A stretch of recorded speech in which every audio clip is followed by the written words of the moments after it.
تفضل. اليوم شرفني سعادة محافظ عكار المقاومي عماد لبكي حتى مثلوا بهالمشروع المهم اللي صار هلا بعكار، وهالحدث الحلو اللي دعا كل الناس اللي عندها طاقات بتحب سباق السيارات، بتحب ممارسة التشفيط، بتحب ممارسة السرعة. صار في أماكن خاصة الحمد لله بفضل الله وجهود الطيبين وأمثال الشباب كفاح الحج اللي كان مغترب برا وإجا عمل هالمشروع حتى كل الناس تيجي تشارك فيه، مشان الطرقات تصير سلامة المواطن الصغار والكبار، لأنه بنعرف عكار قديش عم تشهد حوادث. جيل جديد طالع بنحترمه وبنحبه، بده يمارس طاقته على الطريق، نحن بنقول له طاقتك هذه خبيها تعال مارسها هون بأماكن خاص مشان نحن نشوفك ونشجعك، مشان ما نقول لك روح موت الناس، هونيك عم تضر الناس، هون نحن عم تضحكنا وعم تبسطنا.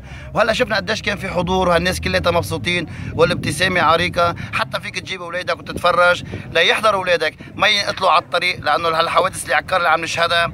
وسعادة المحافظ كرمال هيك شجع المشروع من أول يوم راحوا لعنده على المكتب، شجع المشروع وشارك فيه، واليوم لأنه بسبب عنده ظروف ما قدر اجى شارك، بعدني لمثل عنه وإلي الشرف، وقال لي كل شو اصلا للشباب بنكون حدهم كلياتنا سوا.